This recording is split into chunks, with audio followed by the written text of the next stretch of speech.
আসসালামু আলাইকুম। আশা করছি আপনারা সবাই ভালো আছেন। আজকে যে জিনিসটা নিয়ে কথা বলবো সেটা হলো যে আমরা না অনেক সময় খুব মাইক্রো ফোকাস হয়ে যাই। আমরা খুব সিঙ্গেল ডিমেনশন এ চিন্তা করি।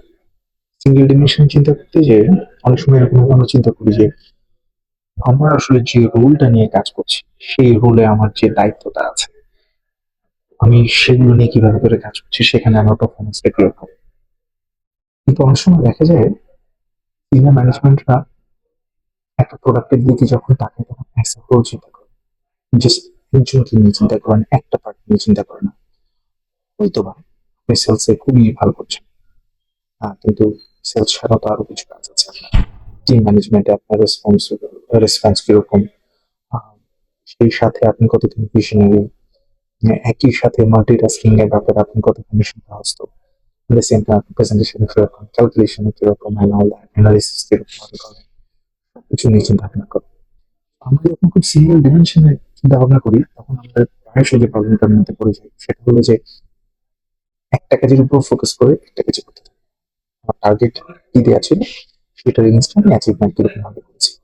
কিন্তু যার সাথে আমরা কম্পিট করছি আপনারা তো কখনো চিন্তাই করেন নাই উইদিন দিস টাইম সে হয়তো বা এমন একটা জায়গা তৈরি করে ফেলেছে যে আপনার সিনিয়র বা ডিপার্টমেন্ট হেড যারা আছে হয়তো বা তাদের প্রেজেন্টেশনে সে হেল্প করছে because he has sharpened his capabilities on preparing some excellent PowerPoint presentations.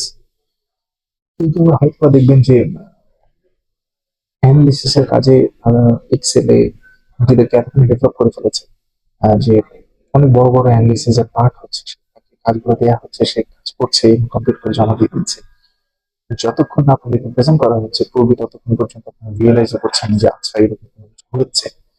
So আমি যেটা বলবো আপনাদেরকে সেটা হলো যে আপনাদের যে জায়গাটাতে বেশি ফোকাস করা উচিত বা মাথায় রাখা উচিত সেটা হলো যে learning is a continuous thing. আপনি যদি নিজেকে বন্ধ করে ফেলেন তাহলে আপনি নিজেকে একটা শেলের মধ্যে আটকে ফেলছেন।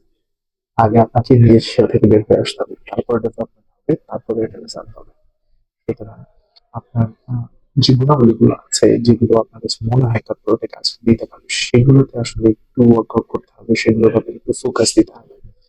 ফোকাস দিয়ে তারপর ওগুলোতে ডেভেলপমেন্টে কাজ করতে হবে সো দ্যাট আপনি পিছিয়ে না পড়েন। এটা এক্সেল হতে পারে, প্রেজেন্টেশন হতে পারে, কোডিং হতে পারে, আবার ছোটখাটো কিছু স্কিল সেট হতে পারে যেমন ধরেন আহ হয়তো ওয়েব পেজ ডেভেলপমেন্টের কাজে কিছুটা কাজ করতে পারেন, অথবা আপনি ডেটা মাইনিং নিয়ে কাজ করতে পারেন, ডেটা বেস নিয়ে কাজ করতে পারেন, মেবি আপনি ডিজিটাল মিডিয়া নিয়ে কাজ করতে পারেন। অনেকগুলো সেক্টর আছে, চাইলে আপনি অনেক জায়গাতে ডেভেলপ করতে পারেন।